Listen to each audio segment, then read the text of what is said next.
Hi, this is Keith Cutter with EMFremedy.com. We're going to try something a little bit different today. I have since 2022 been recording a weekly audio podcast. We published today, episode, I think it was 164. And you know what? I realized I've never published one of these on YouTube. So I thought I would just casually record one. You might hear the dog barking. I don't have all my studio lights turned on. This is just going to be low key. I'm just trying this out. You can let me know in the comments if you love or hate this, but there's a lot of information in these weekly audio podcasts. In fact, among my students, my best students are always those who have listened to the most content. It is the most complete record of my work. I've got more there than I have on YouTube. I have more than what I've written on Substack. So quite a bit out there. Anyway, I'm just going to share with you. I have printed out and I'm going to read to you. So I apologize. Maybe one day I'll get fancy and use a teleprompter or something. But I just thought I would try this, and see how this goes. Maybe get some feedback from you all.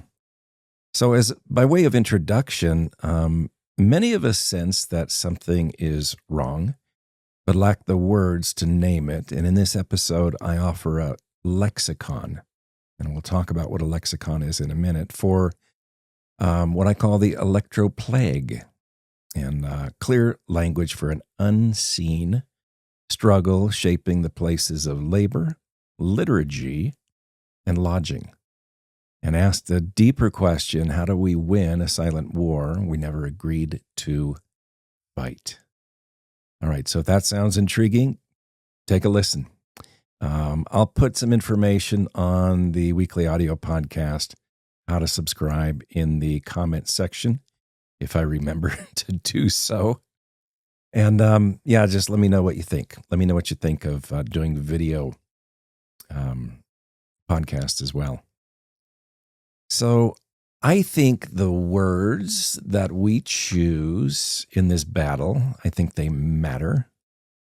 So let me take you through, I think I have 4 definitions here. And the first one is the word lexicon. So what is a lexicon? It's a noun. There are 2 definitions here. The first is it's the complete set of words used within a language, discipline, or field of thought, shaping what can be named, understood, and debated. The second definition is a deliberately chosen vocabulary that governs perception and moral framing, determining not only what may be spoken, but what may be noticed or denied. So a usage note is that control of the lexicon, by the way, often precedes control of policy. Maybe think of George Orwell's 1984. As it shifts language quietly, a shift in language quietly redefines harm, responsibility, and consent. The next word I want to define is the electroplague. This is not a word of my invention. I'm borrowing this. Somebody else came up with it. It is a noun, 2 definitions. The first is a modern, pervasive condition of involuntary exposure to synthetic electromagnetic fields resulting in biological stress, functional impairment, and environmental incompatibility. Environmental exposure is incompatibility. Environmental incompatibility with organic life. Pardon me. The second is a systemic form of electromagnetic poisoning normalized through infrastructure, technology, and language, and rendered largely invisible by euphemism and regulatory capture. The next is forced exposure, and it is a noun, 2 definitions. The first, exposure to environmental conditions or agents imposed without meaningful consent, notice, or practical ability to refuse. second is in the electromagnetic context, unavoidable contact with synthetic fields apart from personal devices. The next word we're going to take a look at is electromagnetic trespass. And this is, did we? Okay, yeah, we did. Electromagnetic trespass. Again, this is not my word. I think Gary Duncan, as I recall, he talked about wireless trespass. I don't know who came up with this one. A noun, the intrusion of synthetic electromagnetic fields across bodily, domestic, or communal boundaries without consent, notice, or standing to refuse. The moral, and second is the moral or judicial consequence of forced electromagnetic exposure, wherein harm arises not merely from presence but from violation. And a usage note on that is that electromagnetic trespass occurs when forced exposure crosses thresholds traditionally protected by law, custom, or ethics. So here we go into this concept. So I think how one chooses to speak about the electroplague really matters. Now, with great respect for Professor Ole Johansson and his careful terminology, he's always cautious to talk about the functional impairment, electrohypersensitivity, in securing recognition and protection for electrically sensitive individuals. I pursue the same aim as a writer, a speaker, and one of the afflicted of myself, but I'm not a scientist. Except in my own home, I don't have to worry about peer review. And I'm a fan of individual action. I'm not going to hold my breath waiting for the UN or anybody else to protect me. So I'm going to choose fewer syllables and plainer words that name environmental poisoning without softening it into personal sensitivity. Back in 2022, I first titled my weekly audio podcast, Reversing Electromagnetic Poisoning. I don't know how many episodes I ran with, maybe 50, maybe a little less than that. That had that as the name of the podcast. And it was a phrase that I coined to make a simple point, which is that synthetic fields are incompatible, in my view, with organic life. And recovering vitality, therefore, depends on one thing: not allowing continued exposure to synthetic fields. At least that's what I experienced. No medical advice here. So why such a brash term, electromagnetic poisoning? Have you ever heard of the Marquis of, let's see, what is it called? The Marquis of Queensberry rules. Have you ever heard that term before? I'll try to say it all at once here without tripping. The Marquis of Queensberry rules. In short, they defined what constituted a fair fight. Published in 1867, the Marquis of Queensberry rules established the first formal code for boxing. Fixed length rounds, gloves instead of bare fists, and prohibitions against striking a downed opponent. It was a fair fight because both people in the ring agreed to the rules. So, what constitutes a fair fight today? Is it propaganda, replacing science with mantras like no heat, no harm, like if it doesn't heat, it doesn't harm? Is it a captured agency, the FCC, that claims to protect us while serving those who profit from the unlimited expansion, multiplying forced exposures? Is that what's fair? Is it legislation that forbids citizens from arguing personal or environmental harm? Is it agencies ignoring court-ordered judgments to reassess exposure guidelines? How is that a fair fight? That's my question. And perhaps it's time we admit not only that we're in a fight, but a clandestine fight. And in this kind of fight, control of the lexicon really matters.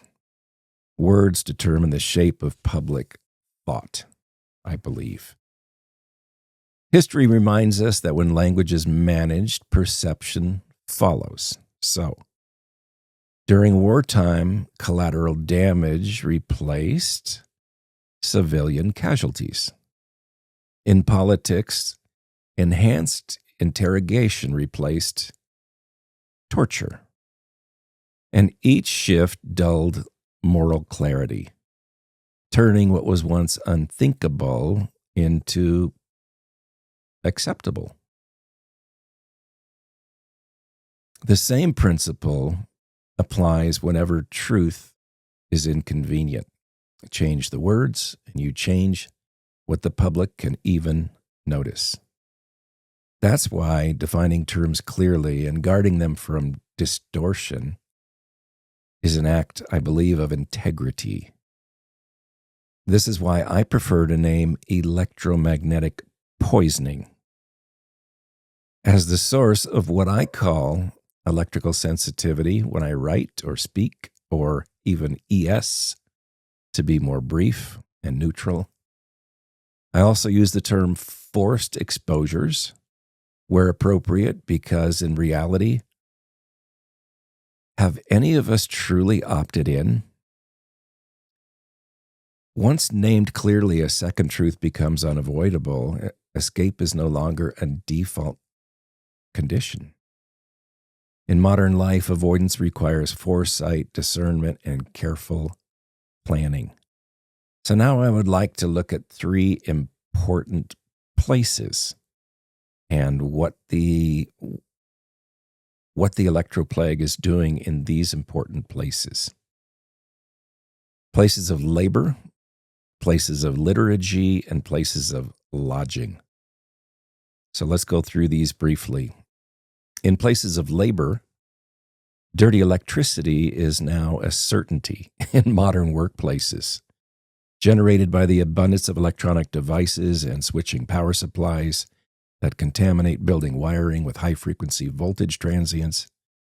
At work, cell service means continuous forced RF exposure, blanketing offices and job sites alike, the forced carry of smartphone. I can't tell you how many times I've been working with a client and they say, well, I have to use a cell phone. It's a condition of my employment, or my boss demands it, or have to be in touch all the time. So the forced carry of a smartphone keeps, you need to understand this, maximum intensity radiation, because people put those on their body in their pocket or purse right next to them. So directly against the body or very close by. And the close exposures are the worst. So while the surrounding service area ensures a steady broadband field, even when the phone isn't in use, and Wi-Fi for file transfer, internet access, or printer connection adds another layer of exposure. Continuous and often strongest right at your workstation. Even a simple chat with a coworker spikes local power density, and lunch with uninformed colleagues is going to guarantee high ambient levels. Meanwhile, electric service, their lexicon, electric service, brings its own constant AC magnetic fields, arguably guaranteeing or quietly inducing a small but ongoing internal current flow. Modern labor now unfolds within a web of invisible currents no one consented to, and few even notice it. And if you try to draw people's attention to it, guess what'll happen? Next is places of liturgy. So I want to emphasize this. So please hear this first part. Without awareness or intention.